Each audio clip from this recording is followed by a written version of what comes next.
Good day, Kabibal, and welcome to our school opening webinar series part 2. For the discussion this afternoon, our topic will be on Connect with your learners, building rapport with your online learners. Before we begin, kindly take note of the following reminders. Make sure you are registered to the webinar to have your e-certificate of participation.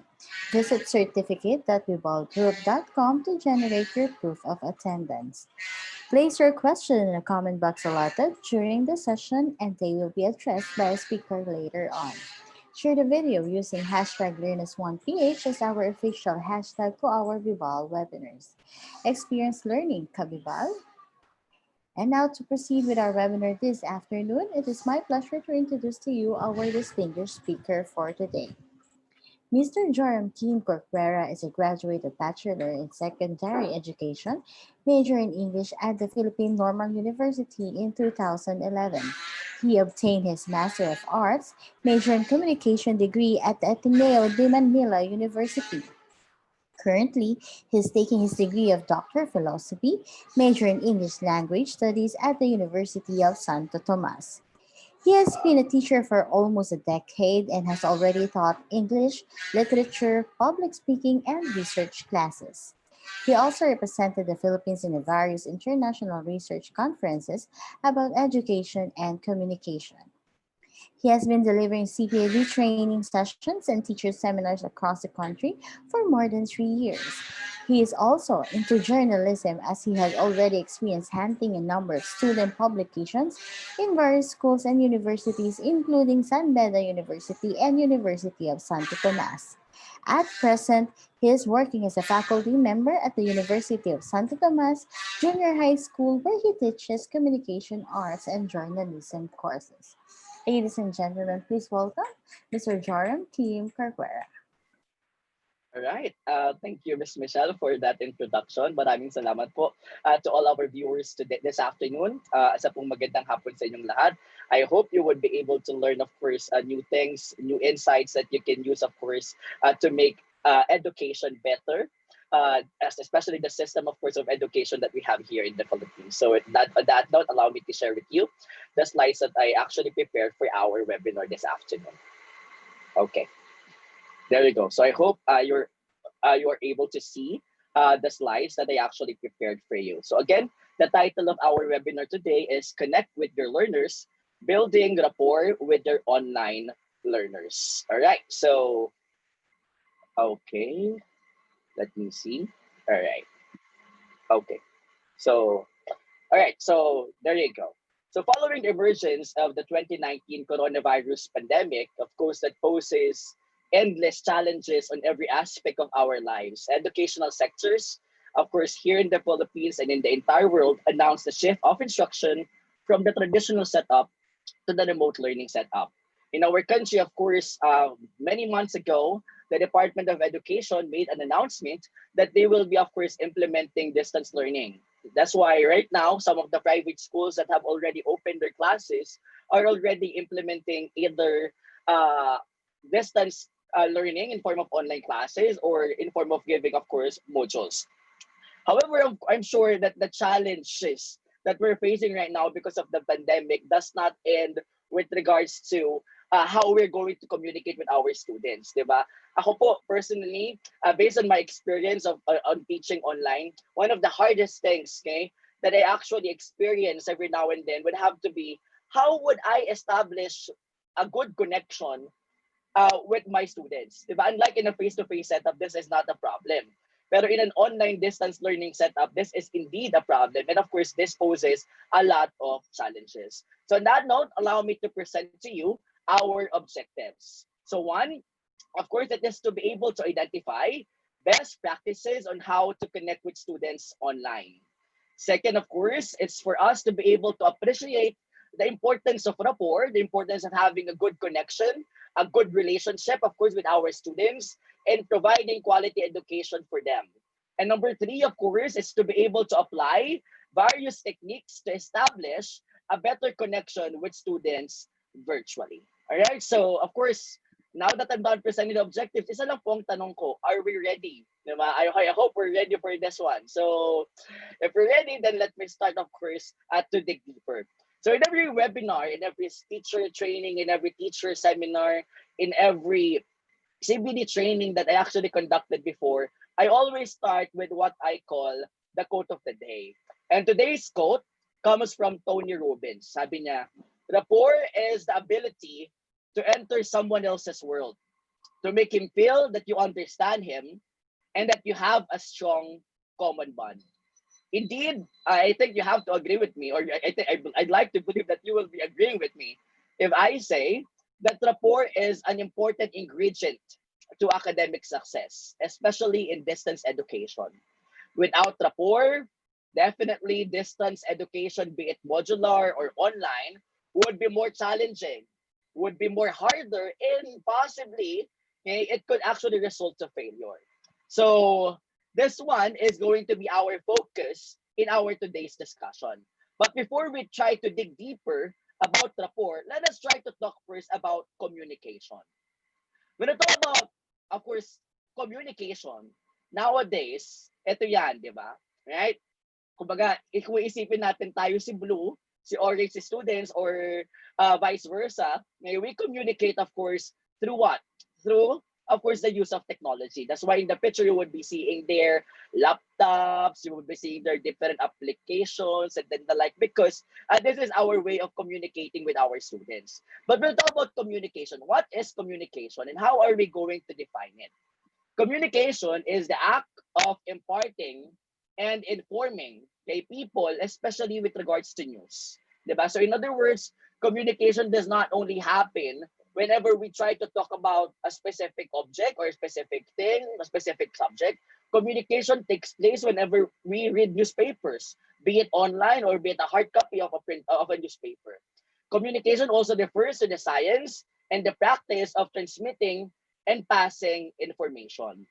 And there's no doubt that in the society nowadays, communication indeed plays a vital role. Okay? Right now, of course, that we're facing a health crisis, its role is much more significant than ever, right?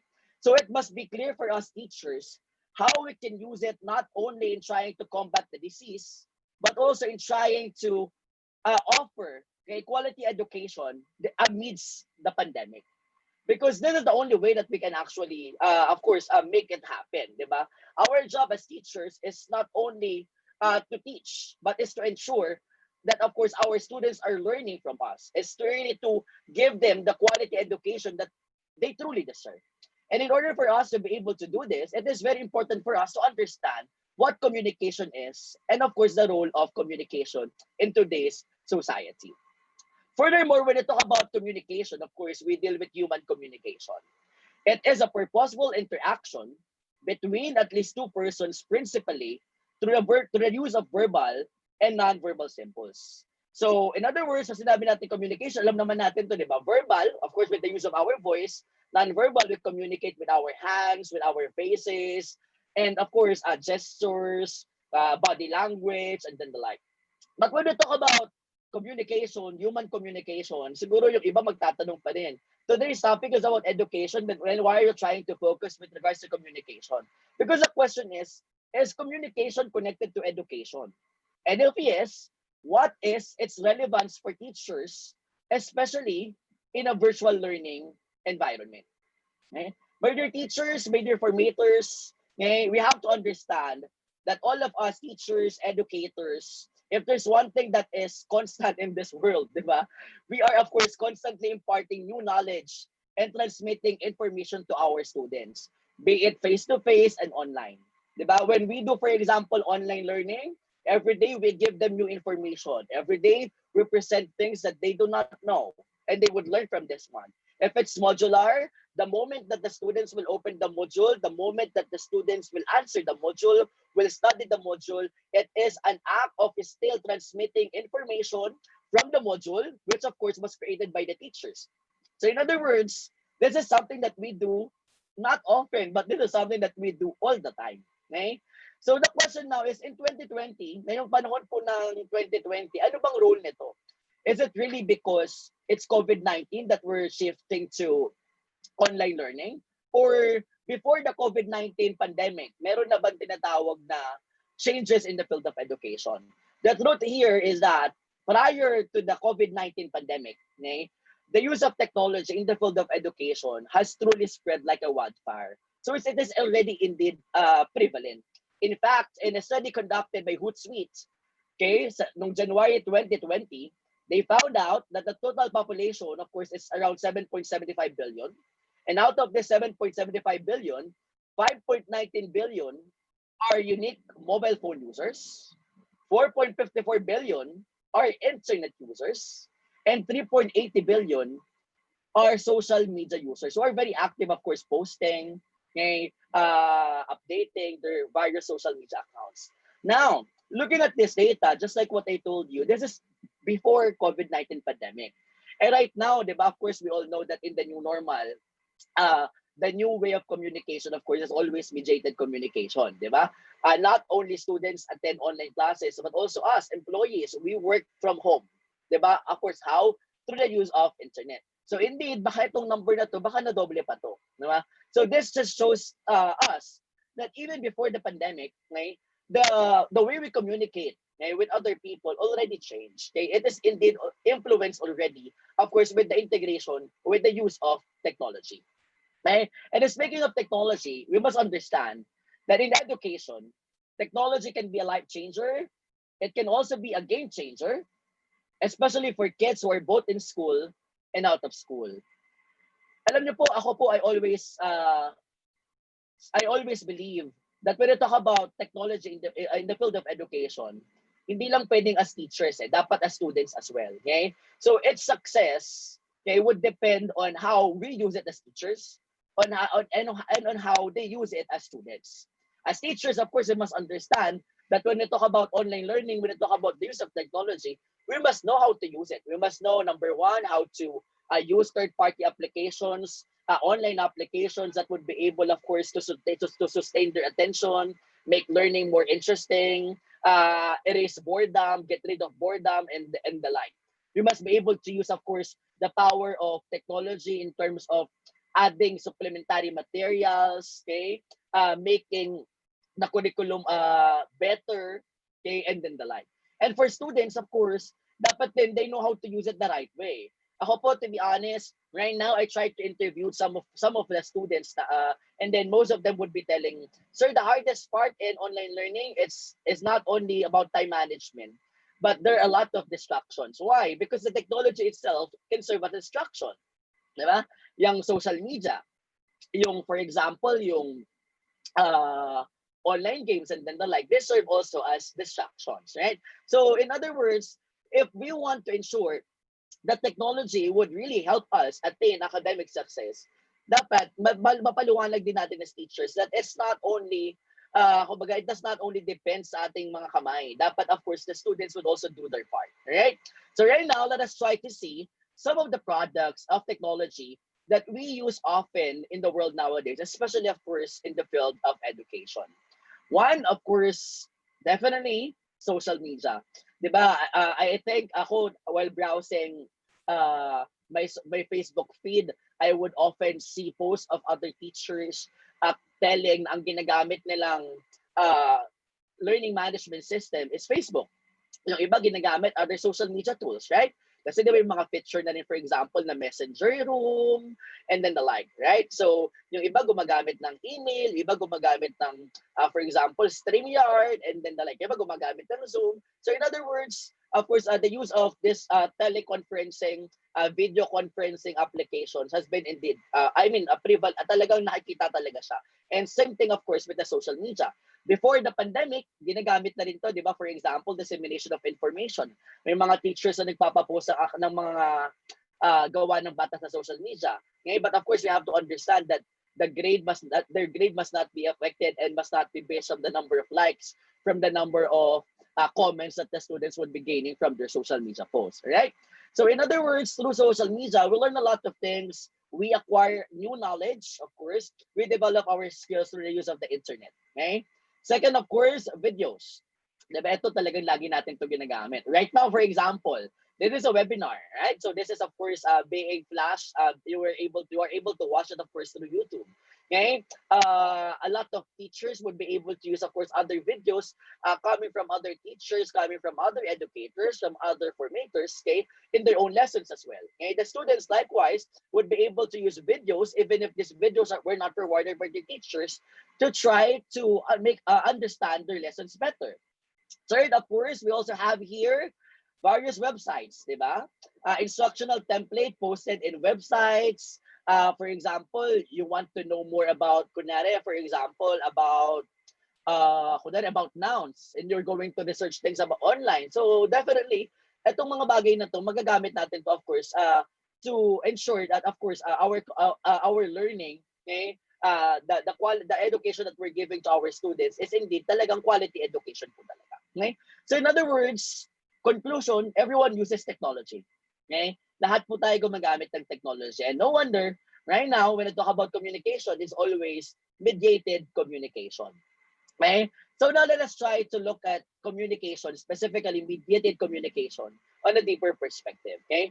So communication, mediated communication occurs when some mechanical device is interposed between participants. So indeed, ito yung ginagamit natin lahat ngayon. Di ba? So ang tawag po natin doon is mediated communication.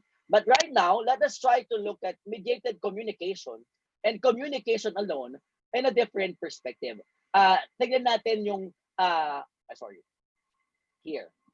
So there we go. All right. So now let us try to look at communication, okay, based on a framework provided by Cambridge University. Di ba sabi natin kanina, mediated communication ang pakikipag-usap natin sa mga estudyante right now. Di ba? Because of course, we cannot afford to go out and set schedules to meet them face-to-face. It would be too risky. It would be too dangerous, not only on our end, but also on the end of the teachers. Okay? So good communication skills, according to Cambridge University, were divided into 4 distinct but interlinked strands. Sabi nila, when we talk about communication, one, physical, two, linguistic, three, cognitive, and four, social and emotional. So we're going to try to understand these four different strands, okay? Of course, used to show the framework when we're trying to look at communication. So let's start first with physical. So talk about the physical, it refers to how we or the speaker uses the language, facial expressions, and the voice. So ako po, whenever I teach, I always try my best to open my camera.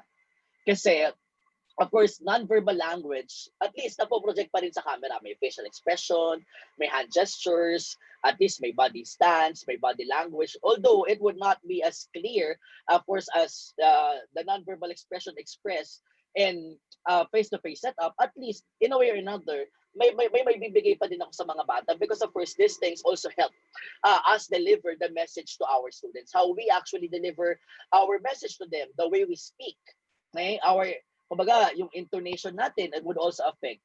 Okay, how we pronounce the words would also affect. Okay?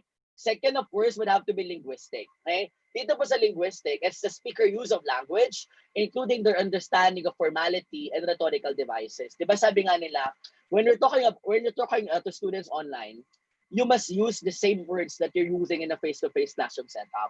Because other teachers would think, okay, so this one is a video. So since this one is a video, I should make it very formal. Ako po, to be honest, there's nothing wrong with being formal. But for me, if it's too formal, the students might think, wait, parang I'm not comfortable with this kind of setup.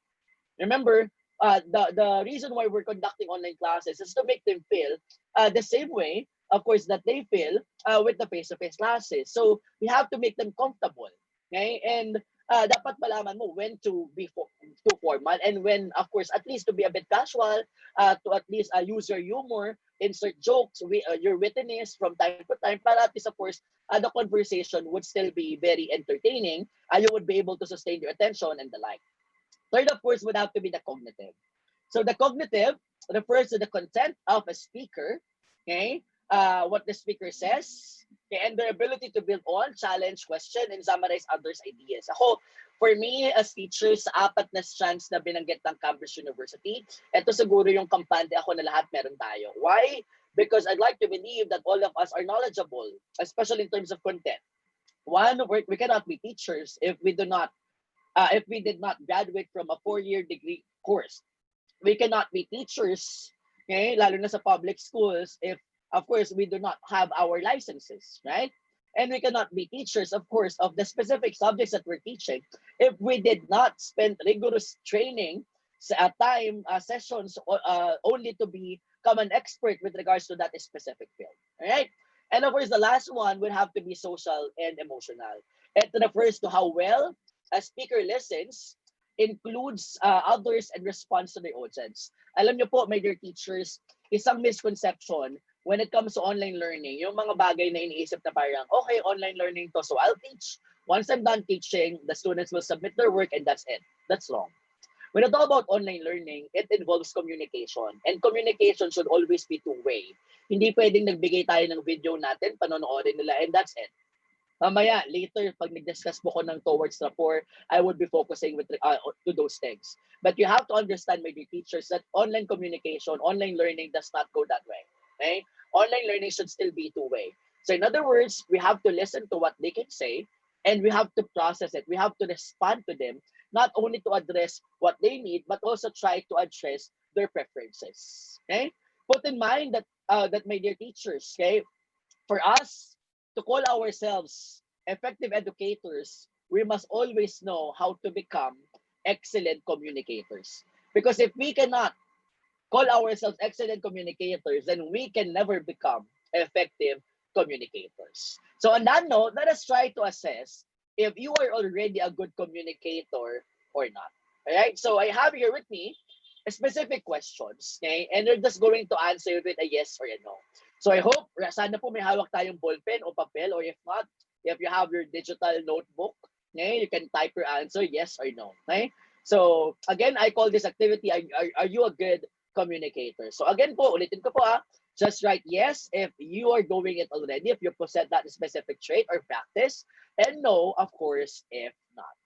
All right, so let us start. Number one, I am a good listener and I don't encounter difficulties in comprehending what is being asked from me. Again, let me read it. I am a good listener and I don't encounter difficulties in comprehending what is being asked from me. Is it a yes or is it a no? Sulat lang po natin dyan. Then mamaya po bibilangin natin. Number two, my body language, eye contact, and hand gesture do not confuse my listeners or my audience. My body language, eye contact, and hand gesture do not confuse my listeners or my audience. Ito po yung tinatawag natin na non-verbal expressions. Number three, my body stance and voice make me appear approachable. My body stance and voice tone make me appear approachable. O baka naman pag narinig ng bata yung boses natin, tumatakbo na sila. Automatic shutdown na yung computer. Alright, so those are the first three questions. Question number four.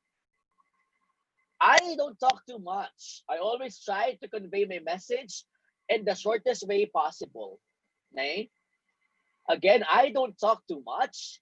I always try to convey my message in the shortest way possible. So is it a yes or is it a no? Sulat po natin ha, then mamaya po bibilangin po natin. I'm looking at the chat box right now, marami po naglalagay ng yes and no. But of course, we have to understand that we cannot assess ourselves based on a specific item. Kailangan po ito total po natin mamaya. Alright? Next, number 5. I make sure that my message is always delivered clearly and directly. I make sure that my message is always delivered clearly and directly, regardless if it's face-to-face, mediated communication, and then the like.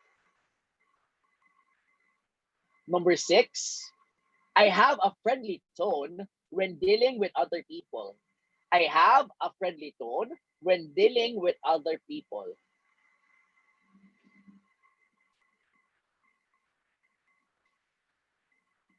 Number 7, I am always confident in interacting with others. I am always confident in interacting with others. Or minsan, andun ba yung hesitation? Ayoko, ikaw na lang ako mausap. Diba? I know a lot of people na ganyan eh. Parang nahihiya silang makipag-usap, nahihiya silang magtanong. So, kayo po ba, do you also experience that? Or you're always confident whenever you're being asked to have an intellectual discourse or any form of discourse with others? Next, number 8, I am an open-minded person who is willing to enter any conversation with a flexible mind. Or tayo ba yung klase ng tao na pag nakipag-usap, okay, I have this kind of thinking, you cannot change it anymore. Okay? Again, let me read it. I am an open-minded person who is willing to enter any conversation with a flexible mind. Number 9, I respect the ideas of the minority. Or are we the kind of person who only refers to the opinion of the majority? Hindi pong whenever we're going to make a decision, anong opinion ng nakararami? Tapos doon na lang ba tayo palagi? Or you also try to listen to the ideas expressed by the minority? Again, I express the ideas of the minority.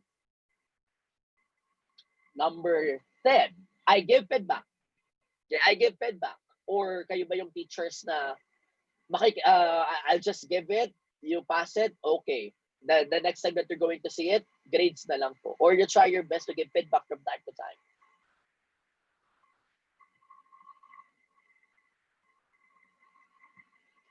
Number 11, I pick the right medium when communicating with others. I pick the right medium when communicating with others.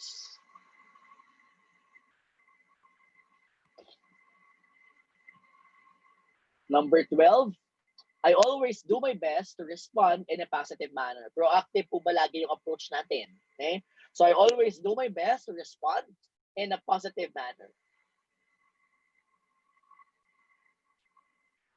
Okay, so right now, ito po ang gagawin natin, my dear teachers. Ibilangin po natin yung number ng yes na sagot natin. And then I will give you the meaning behind it. Okay po, ulitin ko po. I'll give you 30 seconds. Let's count the number of yes that we have on our paper. So again, we have 12 questions. So the highest number of yes that's possible that you're going to have would be 12. And the lowest, of course, would be 0. All right?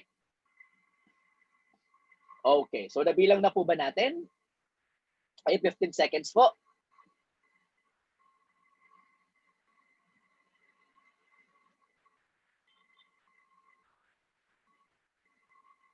Okay. So now, for teachers who got 1 to 3, okay, or 0 to 3, ibig sabihin po nun, you still need improvement. There are still a lot of things that you have to improve with regards to your communication skills. Okay, so sabihin po, medyo marami tayong kailangan gawin para of course we can call ourselves effective communicators, because remember, our job as teachers demand us to be effective communicators, because just like what I told you earlier, we cannot be excellent educators if we do not know how to communicate effectively to our students, right? Now, those who got 4 to 6, if you got 4 to 6 po, it means that yes, you're good already, but unfortunately, you're not yet consistent. So if you're not yet consistent, then there are still a lot of things that you have to improve. There are still a lot of things that you have to develop, all right? So at least 4 to 6, may potential na. Kumbaga, kailangan lang talaga natin mas ma-enhance pa, all right? Next po would have to be 7 to 9. For 7 to 9, it means that you are already effective. However, of course, even if you can call yourselves effective communicators, there are still things that you can still improve. Okay? There are still things that you can still enhance and develop. So ito yung mga bagay, of course, that you would be learning through practice. Especially right now, mediated communication. This is something new for all of us. Lalo na is a full online communication, di ba? Education, distance learning specifically. And if you got 10 to 12, it means you are already an excellent communicator. So if you got 10 to 12, 2 thumbs up po para sa inyo, because it means that you're on the right track, and of course your students are very lucky to have you. Okay, but don't worry, because if your score is below 10, that does not mean that you cannot be the best teachers for your students. That only means that you have to try harder, you have to work harder to become the best teachers, of course, in the eyes of your students.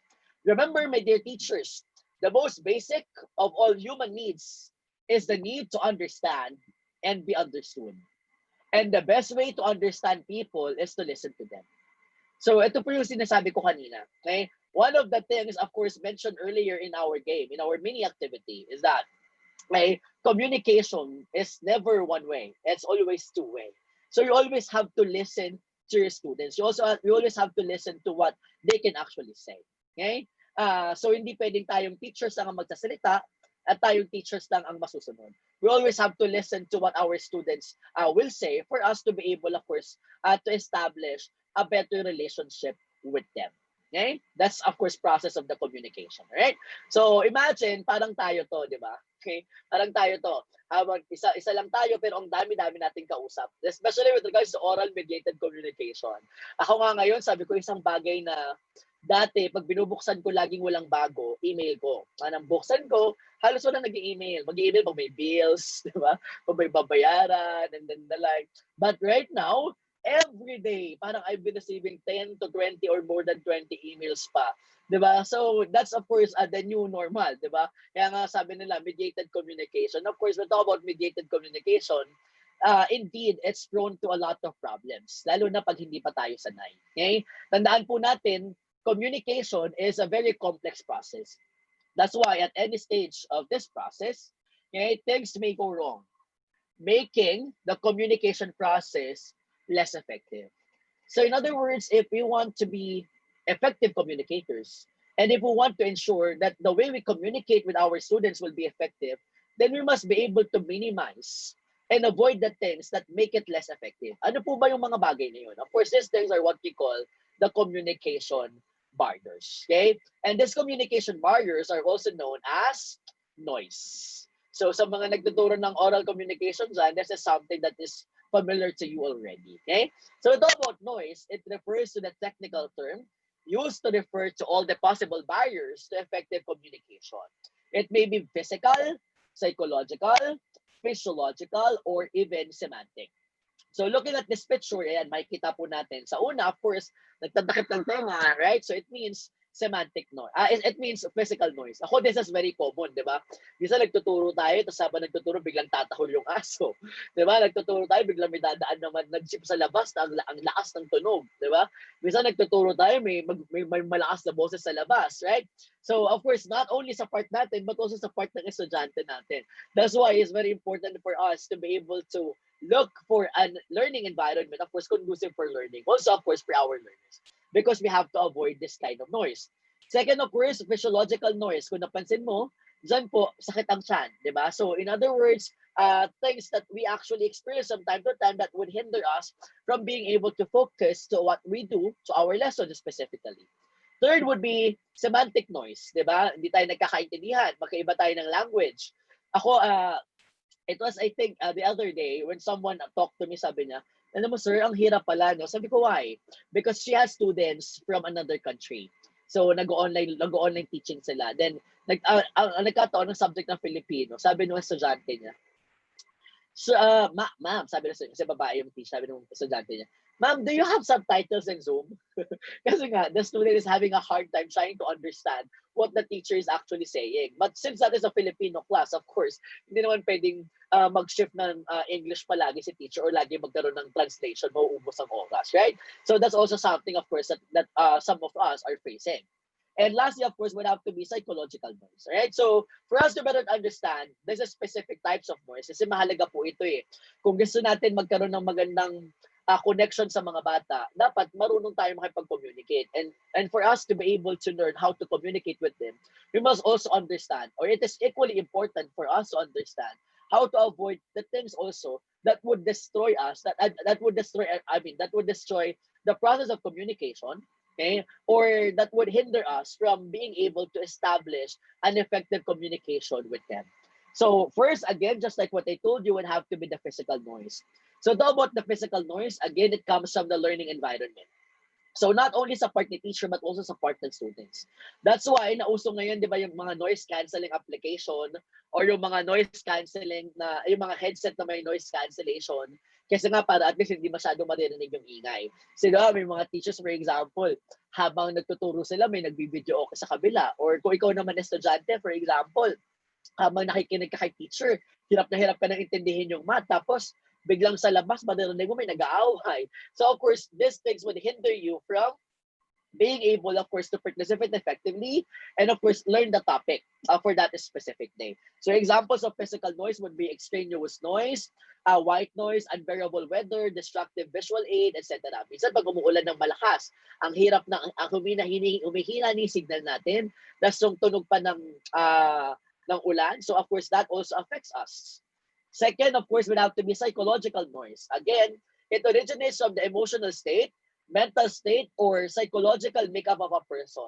So minsan, di ba, of course, ngayong pandemic, this is something that's inevitable. Some of our students, or even us, di ba, we may be experiencing emotional breakdown, burnout, for example.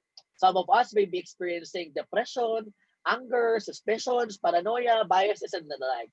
And these things, of course, would hinder us from giving our 100% attention to our teachers or to our students as well. Okay?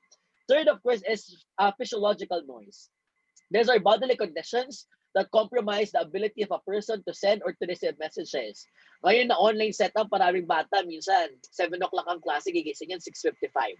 So, minsan hindi na sila nakakain.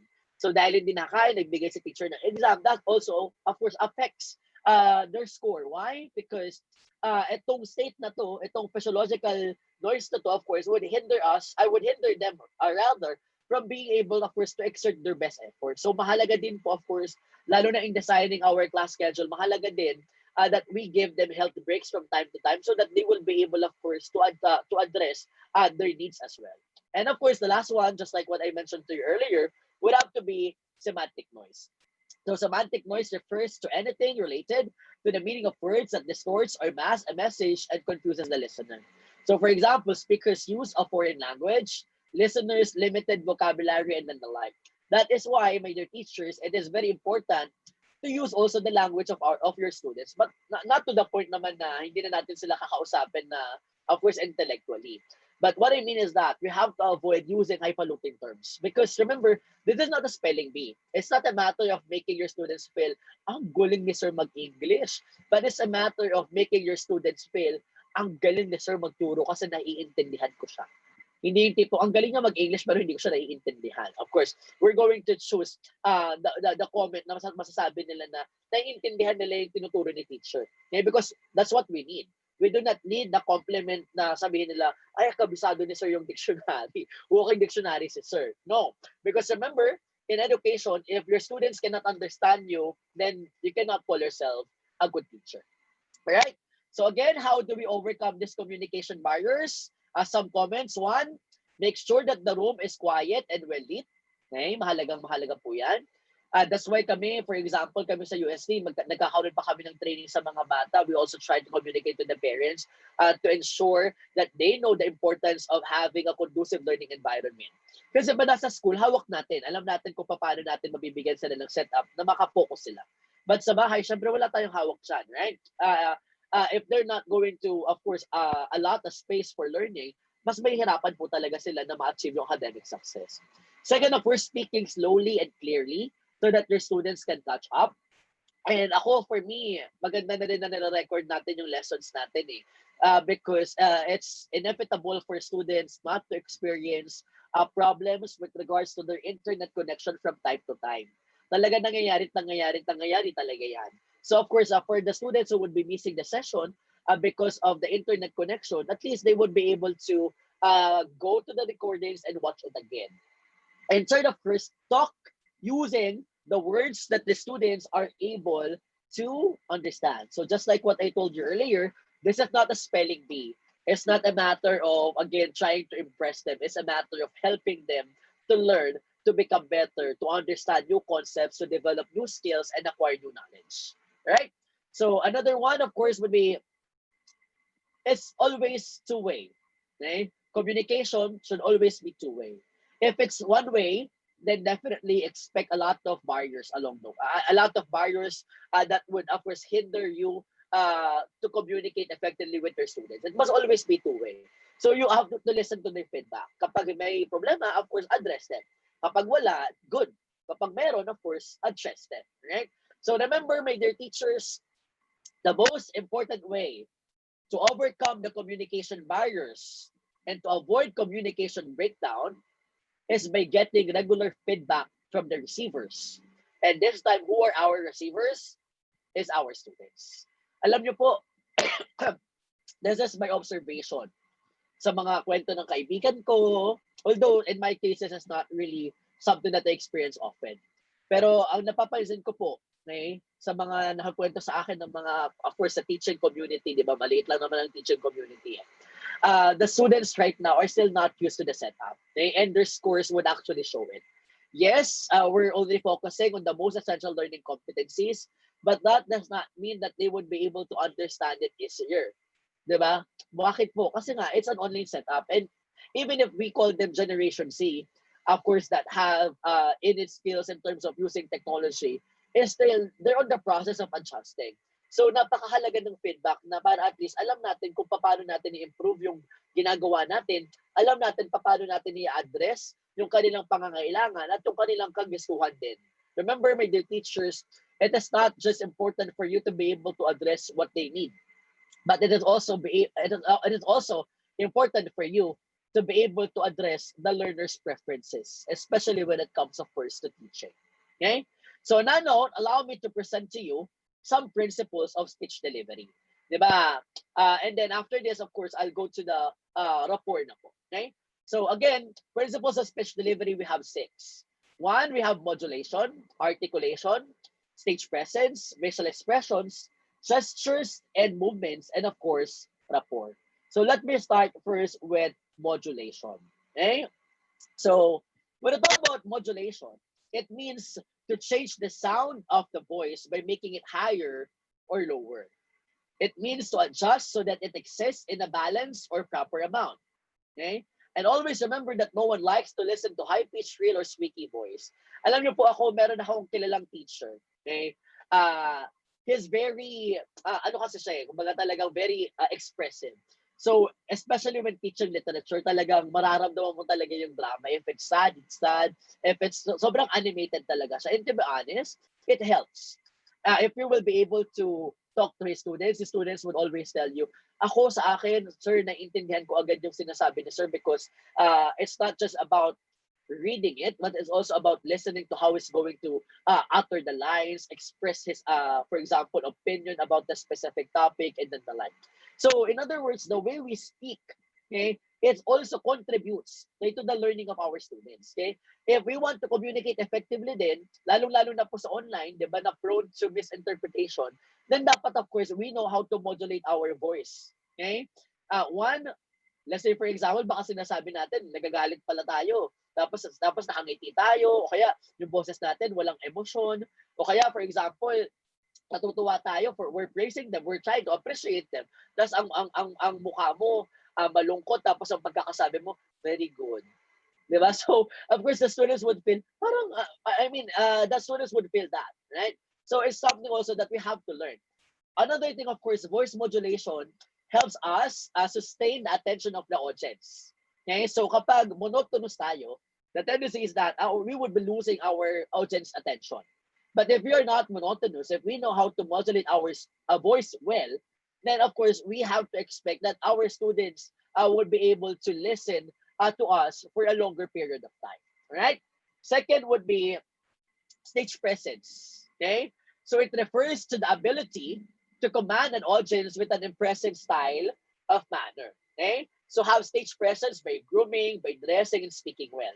My dear teachers, ang stage presence po, of course, hindi natin talaga yan kagaya ng boses natin na namomodulate. Diba? It is something that our students would feel upon seeing us. So ways, of course, on how to be able to establish a good stage presence. One, the way we look. Alam ko po ilang buwan na tong quarantine pero dapat po matuto pa rin tayo magpagupit lalo sa mga lalaki. 'Di ba? If we teach them of course good grooming, then dapat ganoon din tayo. Second, of course, how we dress. Hindi pwedeng makasando lang tayo o hindi pwedeng naka-t-shirt lang tayo habang tinuturuan natin sila. Okay? So of course, we must wear something that would show them okay, our teacher is here to teach us. Our teacher is here to help us learn and not to do anything not connected to education. And of course, the way we speak.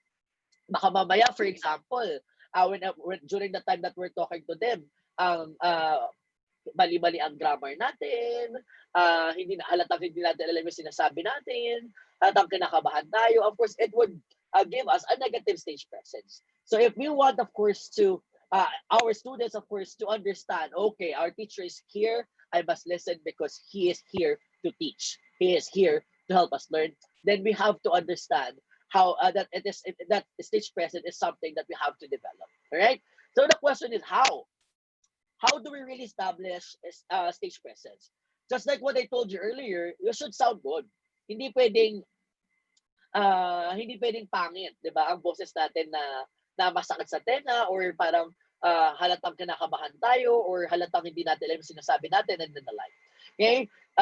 Also, of course, ang investment talaga natin ngayon bukod sa mga laptops, yung mga headphones, yung mga gamit na magagamit pa natin, of course, to ensure that our students would be able to listen to us better. Kasi baka mamaya, for example, hindi nila tayo naiintindihan and then the like. Okay?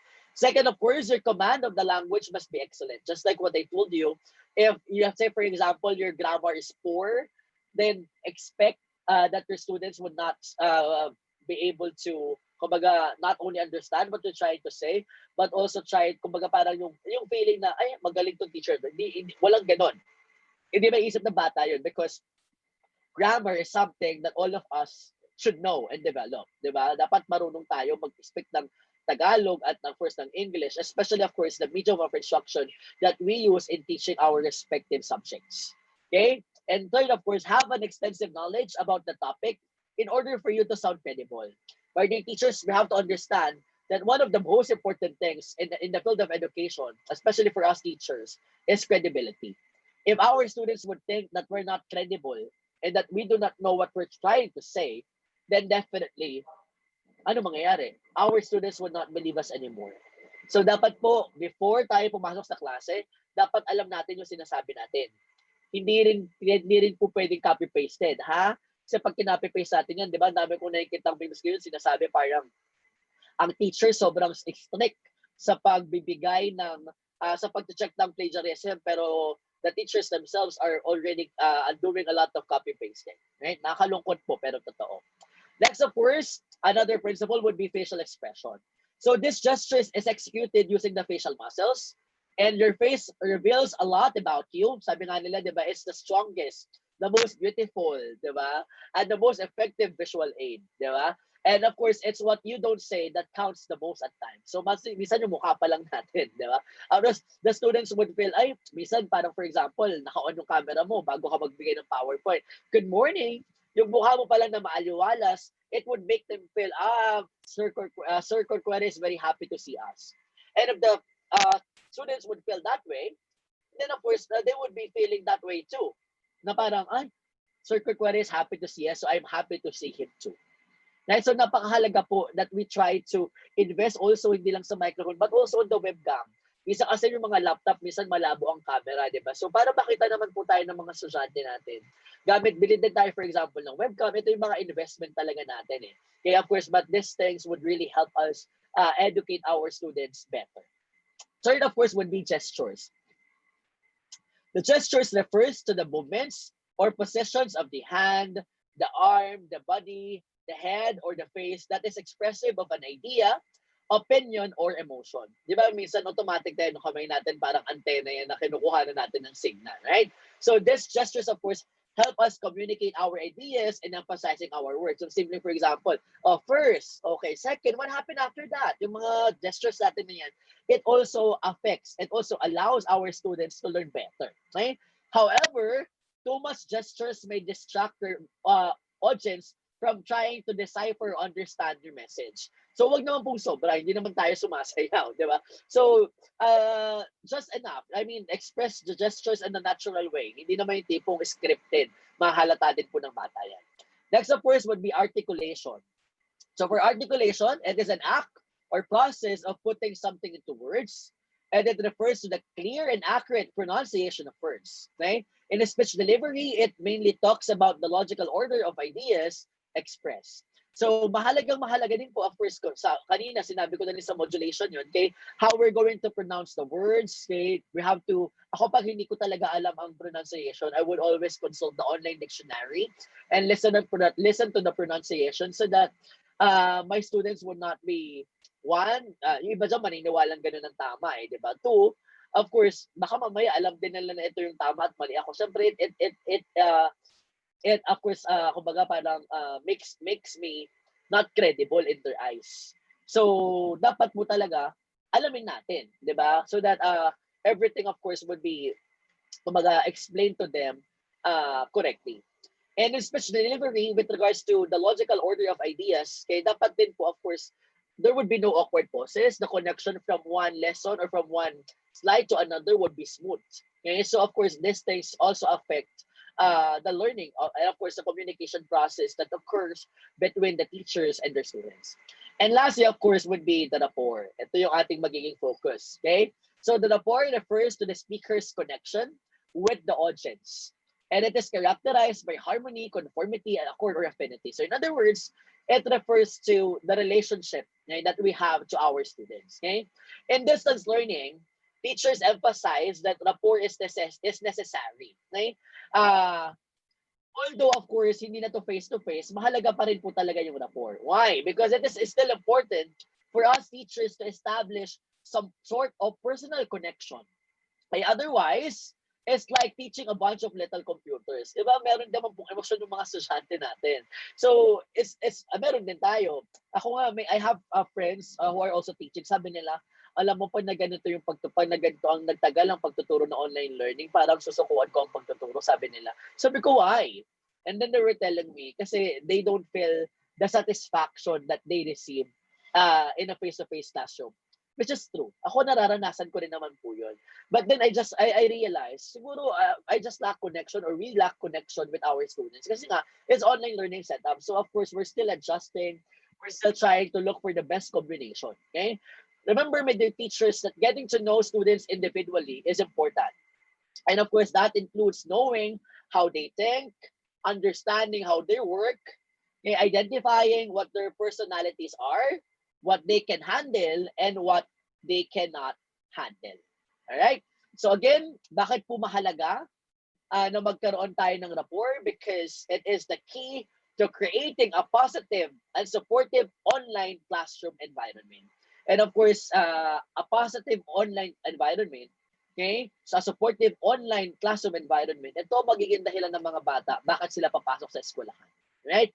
In fact, in a research conducted by Murphy and Rodriguez Manzanares in 2008, sabi nila, in a study of 15 high school distance education teachers, okay, these researchers found that because of a lack of visual cues and physical presence in this form of learning, teacher compensated by deliberate rapport building. Then that only shows why rapport is very important. Okay? Kasi po pag may rapport tayo sa klase, the students would feel that more comfortable. If we have rapport with our students, the learners would become more motivated to participate more during our class discussions, to submit their deadline, to comply with the deadlines and submit their requirements. And lastly, of course, if the students have rapport with us, establish natin yung connection na yun, we have to expect that the students keep coming back for more. Right? Furthermore, let me share some other research papers, journals that would really prove to us why rapport is very important in distance education. Okay? According to Benson, Cohen, and Busquets in 2005, okay, their study found that classes where teachers established rapport were more likely to attend class, pay attention, and enjoy the subject matter. Di ba dito po sa online learning, hindi naman isang room ang pinapasukan ng bata. Unlike in the face-to-face, pag pumasok sila, lalabas na yan last period na or recess, lunch break, or pamunti CR. But in an online learning setup, they have to log in from one virtual classroom to another. So those things, of course, you have to understand, sabi nga sa study na to, if yung mga teachers na walang rapport sa estudyante, ito yung mga klase hindi pinapasukan. But yung mga teachers na may connection na maganda sa mga bata, ito yung mga klase na very participative ang bata, very excited, very enthusiastic na pumasok ang bata. Another study linked rapport with enhanced learning, attention, okay, motivation, attendance, and involvement for students. For faculty, they link rapport with more rewarding teaching and higher ratings and of course evaluation. So this was from Granis, Kornig, and Harrich in 2009. So not surprisingly, of course, given these outcomes, these three authors, okay, concluded that one of the key traits of a master teacher, of a good teacher, of an effective teacher, is having the ability to foster student rapport.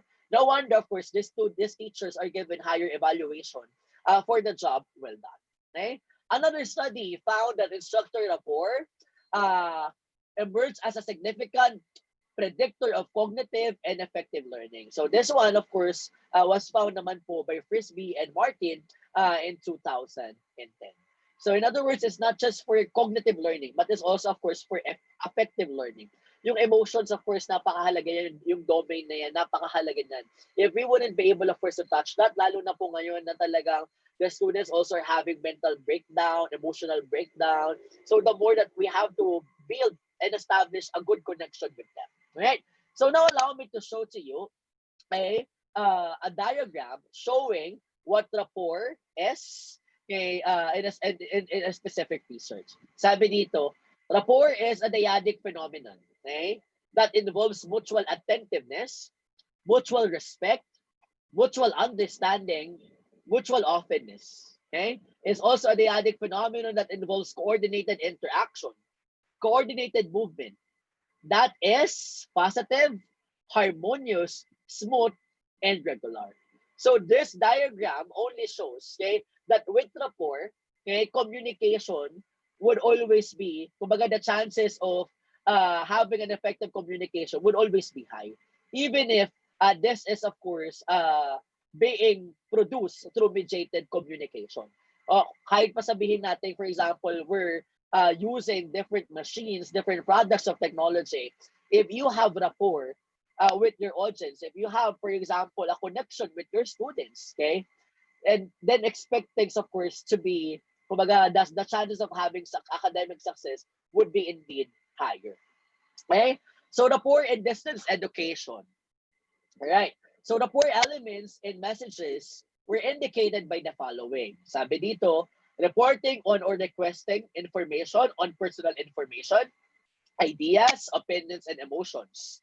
Thanking, complaining, apologizing, or engaging in personal discussions were also considered as indicators of rapport.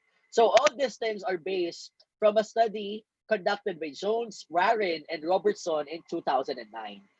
They studied rapport in a context of an online text-based communication, of course, which means that, of course, the audience, okay, are currently that time, of course, using online learning environment. So here, dito pa lang po makikita na natin eh, diba, that rapport, okay, could not just be seen doon sa ating pagkipag-usap sa bata sa pag-deliver ng lessons. Because even in the way we talk to them, like for example, we thank them, they will be complaining, they would be apologizing, we would be engaging in personal discussions. Lahat po to, of course, indicators to ng rapport. So that's why later po, of course, I progress during our webinar today, you would be able to see okay, the different indicators of rapport, of course, in distance education. So yeah.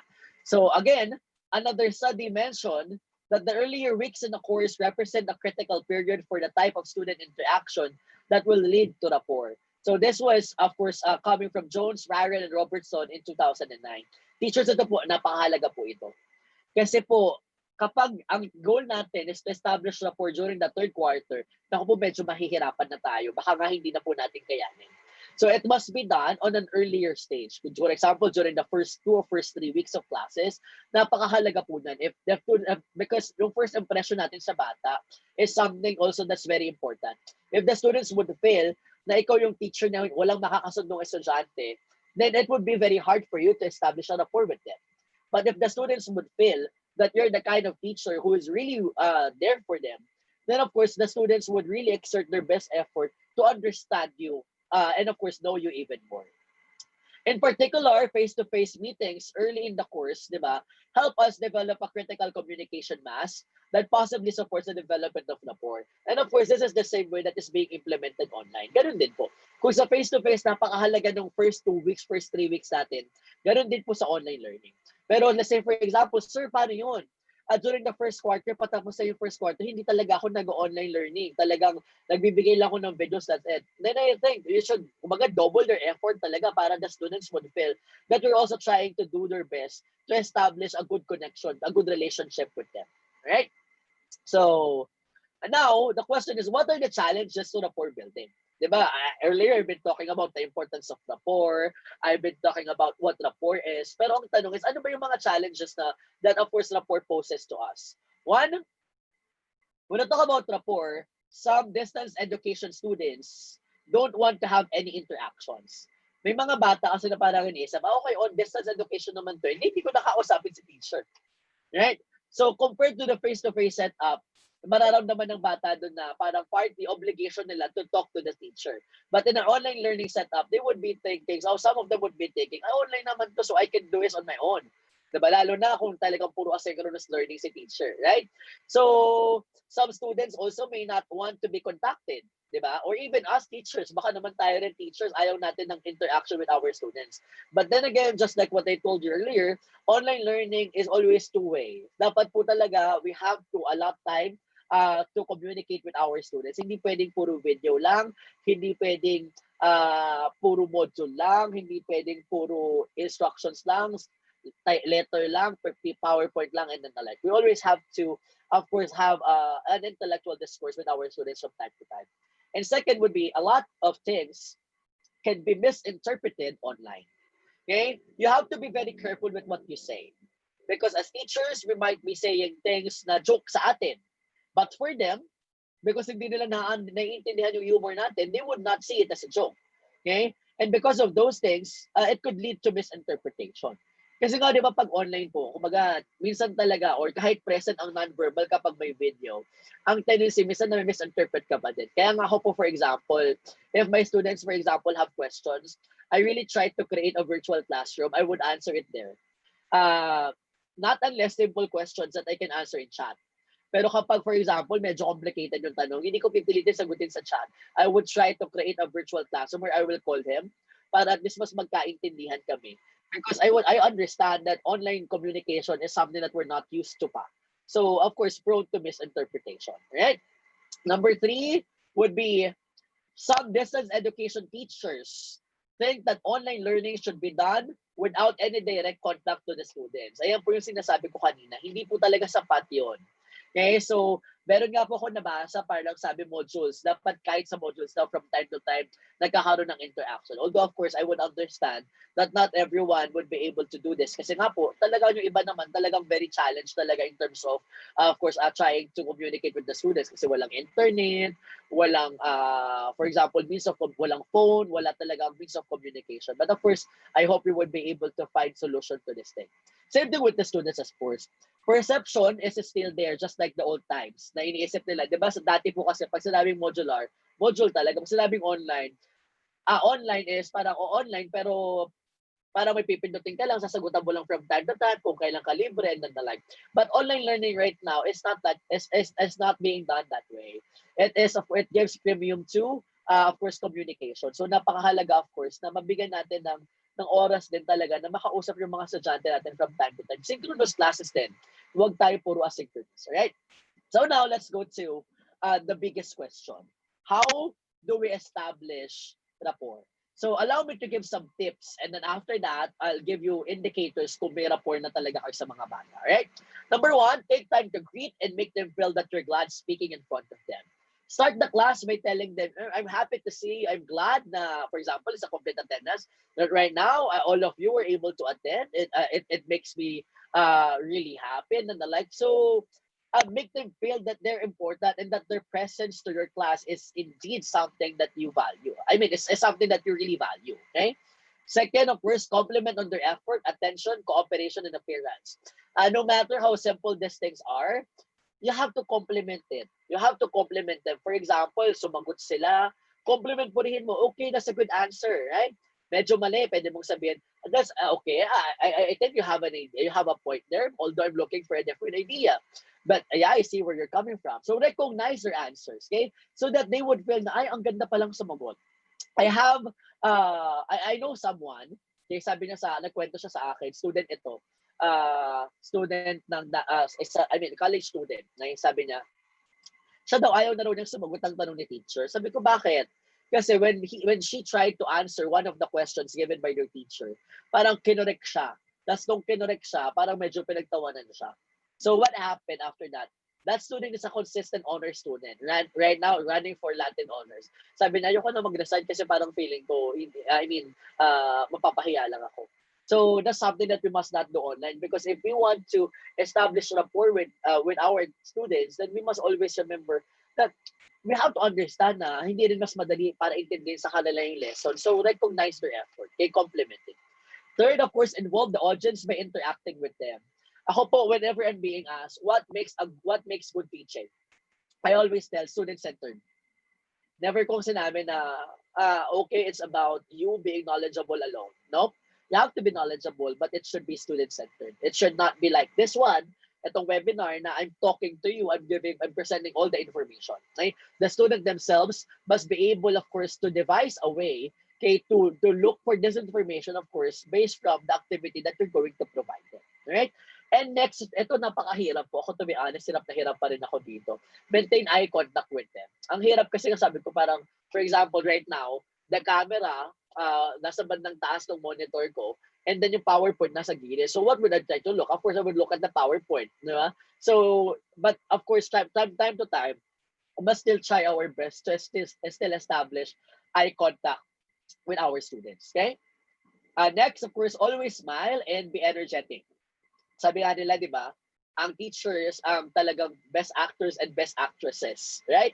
So even if you're very tired, even if you're really exhausted, still, when you're facing them, always smile, always make them feel that you're happy to see them, and that you're very energetic, you're very animated, of course, to be with them. Okay? Also, add fun icebreakers and other activities. Do not just allot the synchronous time for the lecture proper, for the discussion proper. You also have to create motivational activities from time to time ako nga, everyday talagang may icebreaker kami so that other students would enjoy also what they're trying to do. Kumbaga, hindi yung tipong, klase na naman, ang toxic na naman. The students would think, klase, mag-enjoy na naman ako dito. They would look forward, of course, to attend their class. Next, let your students get to know you back. So, wag niyong ipagdamot na makilala kayo ng mga estudyante niyo. But of course, dapat may wall. Hindi naman pwedeng ibigay mo na lahat, di ba? So, of course, your students must at least know more about you. Okay? Para at least alam din nila kung ano yung hindi nila dapat gawin at hindi nila pwedeng gawin. Right? So again, praise your students as much as possible. Give compliments from time to time. That is very important. Of course, help your students outside the classroom. Lalo na po ngayon. Ako po, let me share one practice na ginagawa ko with my students. Okay, with my advisory class, I really try my best to meet them outside the class schedule. So minsan, for example, I would set virtual meeting, one-on-one session. Kinakamusta ko lang, kamusta ka naman? Magkikwento sila, nahihirapan sila sa ganito, sa ganyan. The students would feel, ay concerned sa akin si sir. So kung concerned sa akin si sir, dapat concerned din ako sa sarili ko. Sir is doing his part for me to have a better, kumbaga, better performance. That dapat ako as student, I should also be doing my part to deliver a better performance in class. Right? So mahalaga din po yun kasi the students must also, kumbaga, feel din na talagang we're still here for them. Although we cannot meet them face to face, but virtually we're still here for them. Right? So next, of course, use appropriate tasteful humor. Ingat po tayo sa mga jokes na binibitawan natin. We might be offending them. Kasi hindi rin natin sila nakikita. Di ba? We cannot require them. O lahat kayo mag-camera. And kahit lahat sila mag-camera, hindi mo naman sila makikita ng sabay-sabay, just like in a usual, typical brick and mortar classroom setup. Right? So mag-ingat din po tayo sa mga binibitawan nating biro. Baka mamaya, instead of us being able to get their attention, it makes them feel bad about us or about what we're actually trying to say. Okay, talk to them like a friend, but always be polite to them. Okay? So talk to them like a friend. You're here for them. You're here to listen to them. That they can count on you. Okay, they can try to message you. Let's say, for example, they're having problems. Kasi ngayon, for example, yung problema sa bahay din ng mga bata, hindi na nila may iwasan na maapektuhan sila. Lalo na nasa bahay lang din sila habang nag-aaral. Di ba, before nga, for example, there were some students na bully. Tapos pag dinala mo yung history, kaya pala bully kasi sa bahay, nagkakaroon ng problema. So sa school nila nilalabas. But right now, that of course, their homes, their houses are their schools as well. So the more that we have to understand their specific situation. Okay? And that's why we have to learn about our learners. Okay? We have to learn about our learners. Okay? By asking them specific questions. Mahalaga po yun. From time to time, hindi lang po English, hindi lang po math, science, AP, TLE ang tanong natin. Dapat po we also ask questions. Nakamusahin lang natin sila from time to time. Okay? Remember, education is not all about academic skills. It's also about forming them, helping them to create and to establish a strong character inculcated with positive morals and virtues. Okay? Next, of course, as teachers, we have to be organized. Kasi kung ang klase natin hindi rin organized, I'm telling you, hindi ka rin maka-establish ng rapport kahit pa you're trying your best to kumbaga, lend a hand pa sa kanila. Start your course or program with a welcome greeting. Okay? From time to time. Okay? Parang for example, webinar, meron kang opening spiel, pag mag-close ka, mag-thank you ka, that's the same thing that you do. Ako po, I always start my class pa rin with a prayer and my class with a prayer as well and thank them that they were able to attend the class. Okay? Next, keep all due dates and promises. Ako po, my students would know that I'm very strict when it comes to deadlines. Okay? Pag sinabi kong Monday, it's a Monday. So, pero pag nakikita ko talaga, lalo na ngayon, pag nakikita ko medyo nag-aalangan ako sa date, I always try to extend deadlines. Kaya lang yung ibang bata, parang may mga impression na parang, si sir pa bago-bago ng deadline. Yung iba natutuwa kasi na-extend, yung iba hindi natutuwa kasi, of course, napoprolong yung agony nila. Right? So, it's something also that you have to know. Kumbaga, kailan ka pwede mag-extend at kailan ka hindi pwede mag-extend. But of course, discipline your students. Even if this is online, it is very important that your students would know the importance, of course, of punctuality, and of course, of submitting on time and the like. Like ko sinasabi sa kanila, kapag nagtatrabaho na kayo at hiningi ng boss niyan, hindi nyo pwedeng sabihin na nawalan kayo ng internet. Di ba? So that's something that you have to understand. But of course, pero ngayon, syempre, pag nawala na ito, wala tayong magagawa. We have to, of course, kumbaga, that's a very valid reason. Extend the deadline. But there's still process. Pakita nyo sa kanila where you're trying to be strict when it comes to the due dates. Alright? Baka kasi hindi nila maintindihan. Sir, nahihilo pa ako, tinatamad pa ako. Eh, yung iba naman, bata, ginagamit lang din talaga yung internet as a reason eh. We have to face the reality. Some students are having good connection but are trying to use that reason for their late submission. Nakakalungkot man, pero totoo. Follow up promptly. Napakahalaga po from time to time. Okay? You cannot expect them to understand things clearly ng mabilisan kagaya sa face-to-face setup. In an online learning setup, napakahalaga po, of course, that you try to make follow-ups and that you try to, of course, guide them along the way in making the specific task that they're actually having. And lastly, of course, use chat rooms, threaded discussions, journals, etc. to communicate with them. Okay? So marami po tayong paraan para makausap ang mga estudyante natin. I think most of the private schools, we have our own learning management systems. Sa Bibal, meron tinatawag na V-Smart, LMS at V-Smart School. Okay, so yan, ginagamit din yan. Itong ginagamit natin ngayon, YouTube, for example, Zoom, and then the like. So these are all different video conferencing applications that we can use to effectively communicate with our students. Another one, ako po, this is my practice. I always try to use emojis. Ako po, my students would know, or my former students would know, that I really don't allow them to use emojis, especially for their papers, especially in answering questions, and then the like. Pag sinabi ko black and white, it should be formal. Okay? Pero ngayon po, as an example, we're chatting in the chat box, I really try my best to use emojis so that my students would feel na, ay, okay, ang ano pala ni sir, na parang happy naman siya, may smiley face naman. So, of course, it's also a way of trying to make them feel lighter, na parang, okay, pero not to the point naman na final paper tapos may emoji. Siyempre, they should know when or when not to use it. So it's something also that you can use in your classes, at least because emojis express our emotions, di ba? So it's a way of trying to, kumbaga parang at least tell them how we feel about what they're doing, right? Although we have to understand also, okay, that it's still better if we would be using our own hand gestures and facial expression. Okay, because this things support more naturalistic communication, similar to that of the face-to-face interactions. So if we can still use our cameras, of course, to express our language, to express, I mean, to show, to tell them, deliver them the message that we have, okay, together with our non-verbal expressions, that's always better. Dahil guys, sabi ko nga po kanina, it's more relatable, more similar to the naturalistic communication na ginagawa natin before nung pwede pang online. Right? So, there you go. Now, so what are the indicators of rapport in distance education? So, for the indicators, dito natin malalaman if you're already able to establish rapport with our students. Number one, recognizing the person or the individual. So here, if we're done, for example, at least eliciting personal information with, of course, respect to Data Privacy Act. Okay? If we know how to express our personality and if we know how to acknowledge the person, then automatically may check na po tayo dito.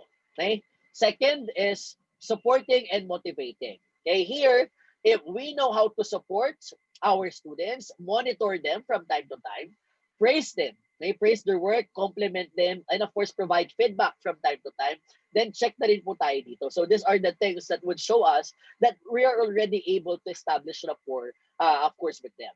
Third would be availability, accessibility, and responsiveness. Here, it's a matter of us being available for them. Alam niyo po, ito challenge talaga to no? Kapag online learning, ang available ka dapat 24/7, di ba? Minsan kasi may mga bata, for example, hindi may iwasan, mag-message siya gabi. Kaya nga minsan pag gabi, you have to message them, I noticed that you're working late at night. May I know why? Eh, ibang bata pala, for example, sobrang exhausted sila sa umaga dahil sa online learning, so nakakatulog. So minsan, of course, ako, I try my best to answer their queries. But of course, I also try my best to make them understand that I also have another life. Hindi lang ako pwede 24/7 na sasagot ng tanong nila. So, that's why I always tell them, if you would be messaging me, I will do my best to reply. But if I cannot reply, then you have to understand that I'm also doing other things. Right? And second, of course, is a matter of trying to respond to them quickly. Okay, kaya ako, kahit sinasabi ko sa kanilang, okay lang na mag-message kayo, but then you cannot expect me to reply quickly. Pero pag nagbigay ako ng oras, for example, sinabi ko, asynchronous time tayo ngayon, 10 to 12, I would really try my best to reply to all their messages. Okay? Hindi lang sa reply sa messages, also in trying to provide their feedback. Then kailangan from time to time, mabigyan din natin na bibigay sa kanila. So it's also a way of establishing rapport with them. Okay? Number four would be non-based interactions. Here, of course, hearing each other, may seeing each other, kay interacting in real time, face to face. Although ito, imposible ito ngayon, di ba? So, although may mga ibang schools, parang ang practice nila, they give modules, but they conduct online classes. But the modules are being delivered to specific schools parang every 2 weeks or every 3 weeks. So kahit pa paano, nakikita si teacher at si parent or minsan sinasama si student, although bawal pa talaga yon, di ba? So, kaya lang syempre mga bata talagang matitigas ang ulo. Right? So, yeah, so this is something, of course, that would also indicate na may rapport. Pero again po, let's not encourage this because this is something, of course, that is not really advisable. Kasi nga po, sabi ko nga sa inyo, online distance learning, full online po yun. Hindi natin kailangan makita yung mga bata. Siguro kahit virtually yun. Pero hindi naman ibig sabihin, kailangan talaga face-to-face. Alright? Next is tone of interaction. So being friendly. Okay? So pagkausap natin sa kanila, pagkausap natin sila, yung friendly tone natin, yung being humorous, like being respectful and being honest, this also help us, of course, establish rapport, a good connection, a good relationship with our students. So kailangan po, hindi tayo pwedeng palaging formal at hindi rin naman tayo pwedeng palaging very informal. Right? So, kailangan mixture. Respectful ka, at of course, honest ka, humorous ka, friendly yung tone mo. Yung mararamdaman nila na they're welcome, hindi yung tipo mararamdaman nila na, okay, hindi ako pwede magsalita, bawal magkamali dito, and then the like, right? Next, of course, last would be the non-academic conversations or the interactions. Here, of course, dito po papasok yung pagkipag-usap natin sa kanila socially. Okay? Which, of course, would not always be about academics. Minsan, for example, you try to talk to them, kamusta sila, for example, with regards to the pandemic, lalo na yung mga bata, for example, who are experiencing depression, emotional breakdown. It's very important that they would really feel that their teachers are really here for them. Kasi yun po yung mga bagay na magpaparamdam sa kanila na parang, my teacher right now is not just here for academics. My teacher right now is not just here to help me learn the skills, the academic skills, but my teacher is here because she wants to help me, because she loves me, she cares for me.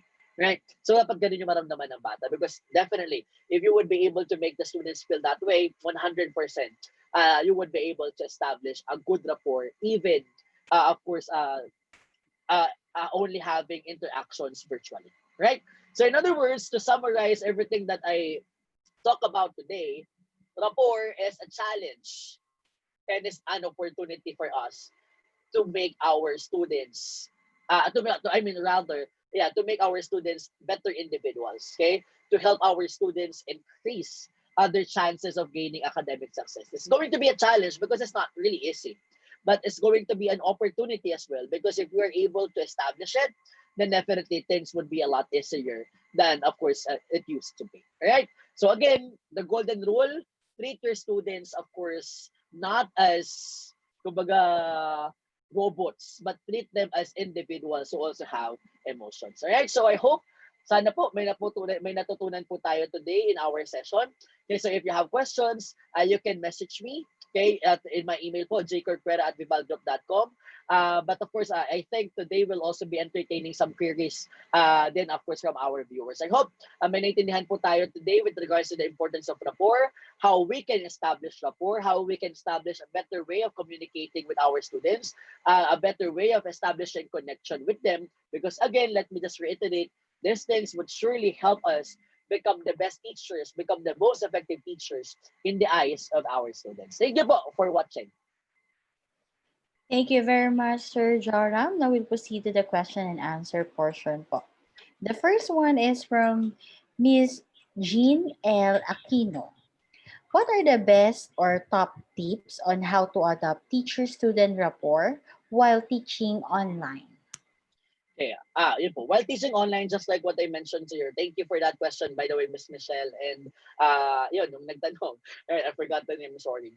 Again po, in teaching online, gaya po ng sinabi ko sa inyo, yung mga tips po na binigay ko po kanina, mahalaga po yun. Pero siguro, one of the things ako talaga personally na nararamdaman kong helpful is really to use emojis, di ba? Parang at to use specific examples that would really try to, kumbaga, parang you would be able to hit the emotions of the students, okay? Because the students must feel that you're one with them, that you're not here to make things harder for them. Okay? So, yun ko po yung mga bagay na yon na parang mas kilala din natin dapat sila, hindi lang sa loob ng klase, kundi sa labas ng klase. We also try to understand where they're coming from. Even, for example, academic task, kunwari, nagbigay na schedule tayo ng exam. They would ask for an extension, for a postponement, for example. We have to also understand where they're coming from. Baka naman mamaya, for example, talagang sobrang valid din naman yung mga reasons. So, yung mga bagay po na yun, parang as long as the students would feel that we are here with them, that we are here for them rather, along the way on the process of learning virtually, I think we would be able, of course, to help them. I mean talaga po. And of course, through these things, we would be able to establish a good connection and rapport with them po. Ayun po. Thank you so much, sir. Next po is from Miss Merly Sassis. Sir, how to establish rapport to parents that are less fortunate or low? Ayun po, ako po sa parents po, one of the practice po siguro na pwede kong i-share sa inyo. Ako po kasi I really talk to the parents of my students from time to time. Since last year po, lalo na nung nagkaroon na ng online learning, meron akong group chat for the parents na walang estudyante, ako lang ang teacher, tapos all parents. And then of course the students, and then ako din. So why did I create that GC? Because the parents need also need to be reminded kung ano din po yung mga pinagdadaanan ng bata sa eskwelahan. Para at least alam din nila. Kasi di ba, sa mga videos na makikita natin online, marami nagkasabi, paano daw sila mag-online learning kung inuutusan daw sila ng nanay nila. So yung mga bagay po na yun, of course, it's very important also that the parents would know, okay, this time it's really for learning. Sa gantong panahon pala, may exam pala yung mga bata. Sa gantong panahon pala, may mga bagay pala na kailangan gawin ng bata and then the like. Also, of course, sa less fortunate, I'm assuming ito din yung mga bata, for example, na kunwari, let's say for example, modular sila kasi wala talagang means to go online. So it would, ako aminado ko, it would really be hard. But of course, trying to at least extend your best effort to communicate with them from time to time would be helpful for them to understand that that right now their role in, of course, the education of their children is also important. Kasi to be honest, ang halaga po ng parent-teacher-student relationship ngayon, yung tatlong yon, mahalagang-mahalaga po talaga to ensure that we will be able to have academic success. Ayun po. Thank you, sir. And for our last question po is from Mr. Nestle Godino. Sa pag-establish ng rapport, which is more effective po, online learning or face-to-face? Ako po, of course, I would choose the latter. It's always face to face. Diba? I mean, I think let's not talk about the obvious. It's always face to face. Kaya lang po, sabi ko nga po kanina, unfortunately, we don't have an option. Diba? Pero ako, I always believe that it's really face to face. Okay? Why face to face? Kasi ako, mahilig ako after class. Oh, for example, minsan iba yung behavior niya, you stay. I will talk to that kid. Lalo na pag sa umpisa pa lang, ako masakit sa ulo. Talagang kikilalanin ko yan, mas maintindihan ko kung ano ang ugali niya, saan siya nanggagaling, and then the like. So unlike in an online learning setup, ang hirap din makita sino ang problematic, sino ang hindi. Dahil technically, wala namang maingay dyan kasi nakamute naman ng mga microphone ng mga yan. You cannot conduct a class with their microphones on. Kasi, syempre, paano kunwari, bawat ingay sa mga bahay-bahay, hindi na tayo magkakaintindihan. So, di mo rin malalaman. Of course, it's hard to monitor this. It's harder to monitor them online. So I'd really pick the latter, face to face. For me, when it comes to face communication, everything is much easier. But then again, gaya ng sinabi ko kanina, this is online learning, so we don't have a choice. But I always believe that even if we don't have an option, we can still make things possible. Just like how we do things, of course. Nung panahon na we're doing it in a brick and mortar setup. Ayun po. Thank you, sir. That's all the questions we have for now. Do you have any last reminders for our viewer this afternoon po?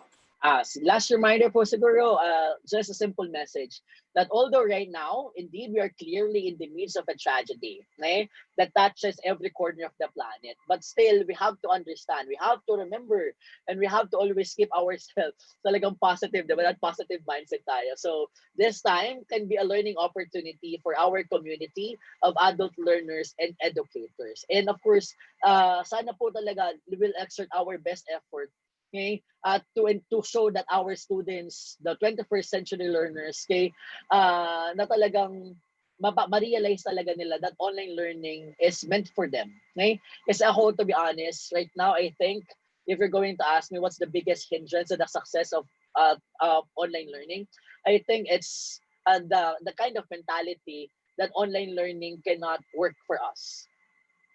A lot of researchers already proved that it's possible for us to deliver things online. So if napatunayan to ng research page ng maraming research papers, then I'd like to believe that it's really possible. It's just that we have to exert more effort to find the right combination to make things work for us and for our students. Ayun lang po. Thank you po for watching. Salamat po. I hope may natutunan po tayo in our session today. God bless po and stay safe. There we have it. On behalf of Vibal Group Incorporated, I would like to thank you, Sir Joram, for being our speaker this afternoon for this inspiring and insightful learning session. It is truly an honor to have you with us today, sir. And to all our Kavibal viewers, all thanks to you for your continuous patronage to our daily learning session. We encourage you to subscribe and watch on our official Vibal Facebook and YouTube channel. Muli maraming salamat at magandang araw sa ating lahat. Goodbye, everyone.